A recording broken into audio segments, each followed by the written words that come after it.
Hello, good morning, my wonderful students. How are you today? It's nice to have you in class again.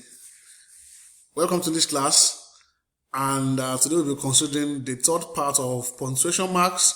We'll be focusing on apostrophe and full stop. Remember, I remain Dakbori Moloyi.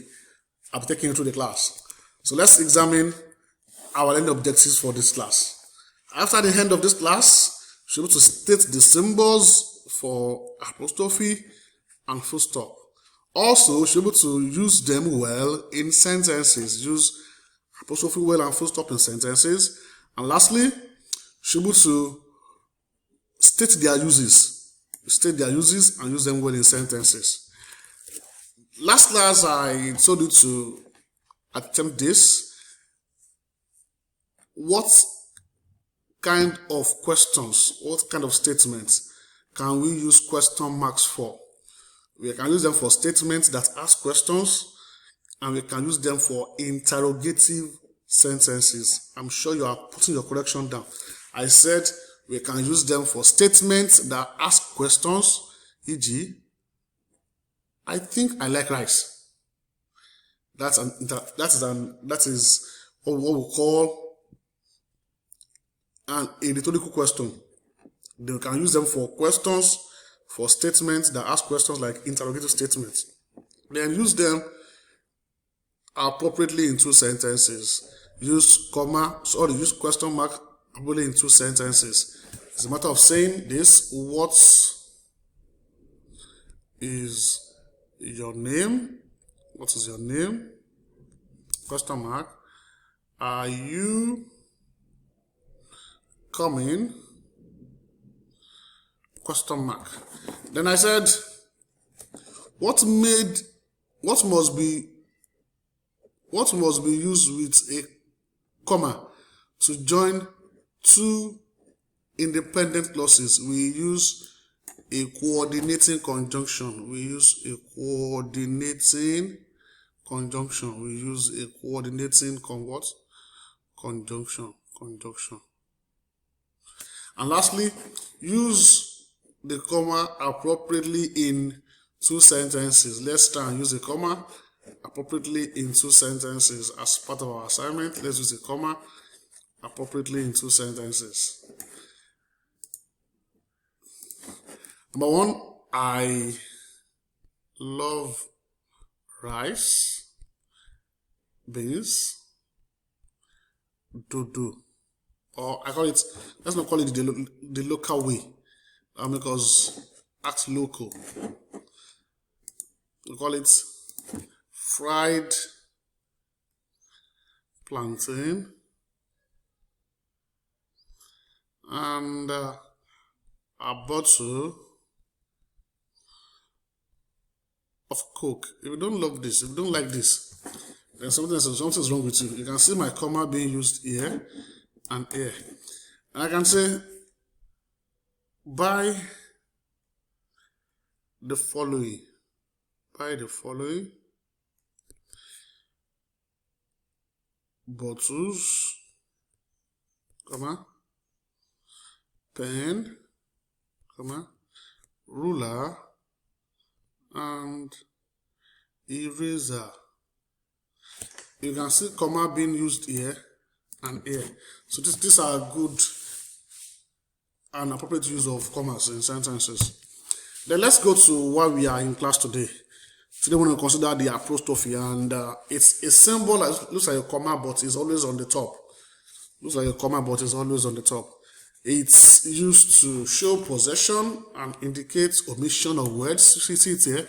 It shows possession and omission of words or number. Then, like I said, we use it for two purposes. For major two purposes: omission of words and marking possessive cases. Let's start with omission of words. Here now, I am becomes I am. Here we've omitted a, and this is doing that work. Don't a has become do not has become don't, using an apostrophe. It's very simple enough. Then to show possession, here you have the bike's handlebars, the boy's sister, telling you the person.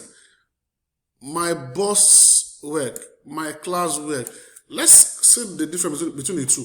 This ends normally not on a S, but when things end like this on S, you can see apostrophe and another S.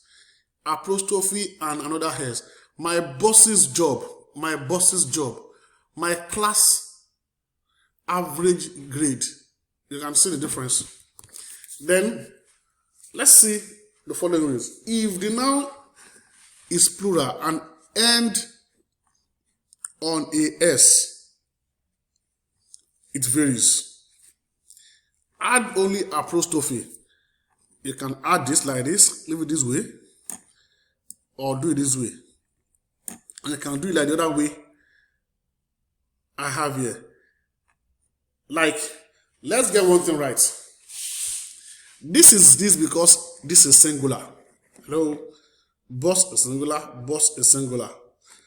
If I have Moses' bag is missing. Why am I putting another S here? Because it is singular. Because it's singular. But here, if it is plural, it is plural. You don't add another S. You don't add another S. You just put the apostrophe after the S, and that's all. If I tell you, the bags zips are bad. Because this one ends on S, you can see its plural form ends on S. Apostrophe is coming after the S only. The same thing here. But if multiple nouns joined by another multiple nouns, you use apostrophe on the last, on the final. So you can see the good example here, the man and the woman's car. If I tell you, Tokpe and Tolu's car is missing. That means they are joint owners, but the apostrophe must come after the last noun. Then, if the noun is plural, and doesn't end on S, say this example here, you put the S with apostrophe between the last word and the S. Gives, you see it here. So let's try and note all these rules, very important.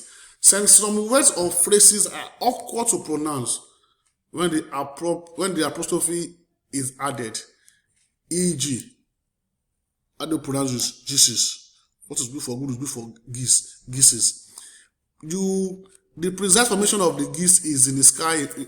You call it the way it should be, geese.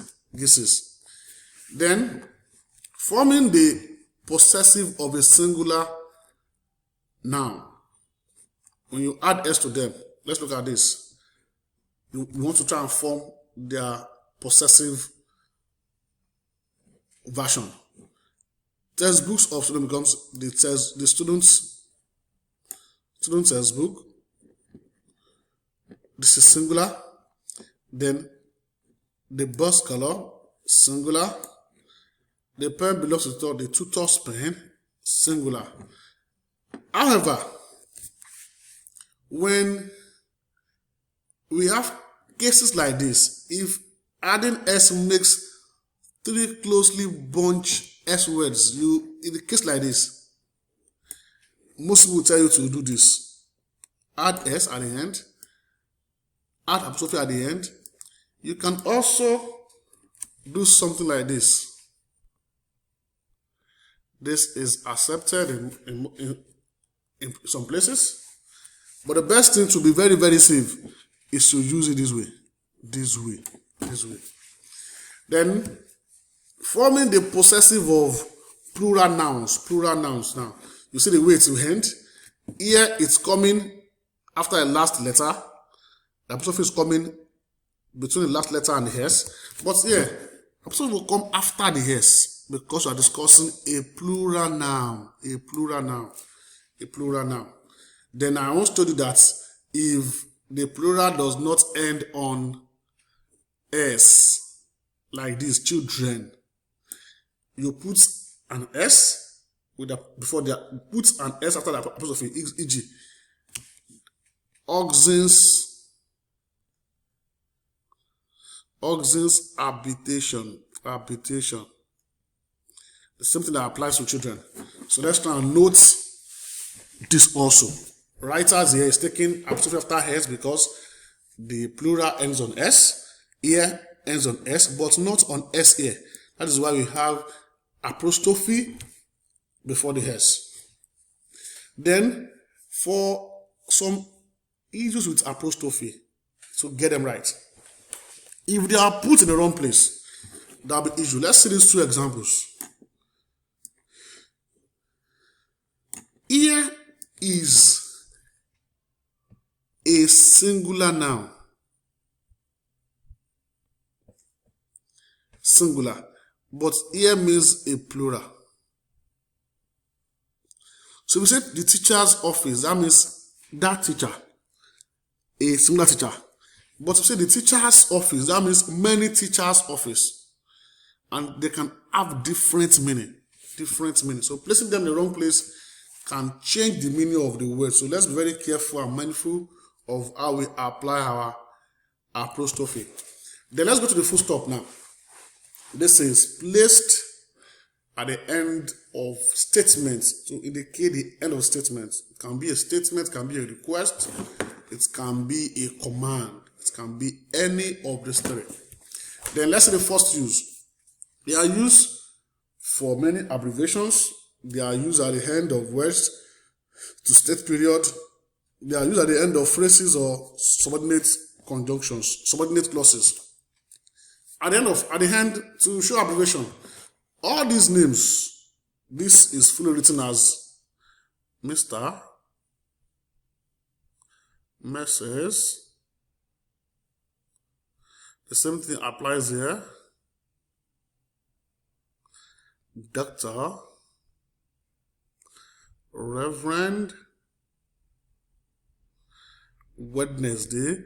But because they have been shortened, they are now abbreviation. You use a full stop after every abbreviation. Note that, a full stop after every abbreviation. Then also use a full stop after shortened version of things. Shortened version. AM has a meaning, anti-meridian, post-meridian. PA is public address system or personal assistant. So after each of the words, use a full stop also. Then we use a full stop at the end of a sentence that ends with an abbreviation. End of a sentence. See it here. End of a sentence that ends with what? An abbreviation. We also use full stop to show shortened forms of words. Shortened form. I think I won't say this. Here, YR is for number. OPP opposite. NU number. Some of us, we are very good at charts. So probably your chart format to a letter. That means you'll be using lots of full stops at the end of. When you use your LOL, that means you must put full stop there. Laughing out loud. That means if you want to use your IDK, I don't know, you'll be using full stop. So after shortening forms of words, we use full stop. I want to advise you, limit that to your chart. Don't bring that to my essay writing. Then we use full stop at the end of words where we have quotation. When you have a quotation, you put full stop at the end. And I'll say one thing, this is incorrect. This is incorrect. This is correct. The full stop must be inside the quotation, not outside the quotation. Like Gravity John said, the stray dog is mine. See full stop here before the quotation. See it here, the same place here. So it is wrong like this. It is very wrong. It is wrong. So at the end of quoted words now, we use full stop. Then we put a quotation mark to show the end of such a word. Then things to remember: full stop are not used in many sets of initials. See this? See this? If you're writing BBC because it is capital, all true. Some of them don't take it. WHO. Also, they are not, full stop are not used. Then, for headlines and titles and headings of books, we don't use full stop. You don't use full stop. Then, remember that a full stop and not a comma is used after every direct or polite request. Direct, indirect question, polite request, we use full stop at the end. He asked, not a question mark now. I taught you in question mark. Please try and remember. You put a full stop at the end. Will you open your book on page 14? It's a full stop, not a question mark. I wonder what has happened. Apostrophe here is shortening this. So what we have here is what has happened. You put a full stop here also. And for your assignment, before I leave, but one, what is an apostrophe? Just give me the symbol. That's what I need. Then state 2 uses of apostrophe and the full stop. You give me 2 uses. Then use apostrophe appropriately in 3 sentences. And also use full stop appropriately in 3 sentences. This assignment should be done and submitted before the next class or failingly that day of the class. We'll mark together. For further readings, please try and lay hands on good textbooks for further readings. Till we see you again next class. Thank you. God bless you. Remain focused and keep safe.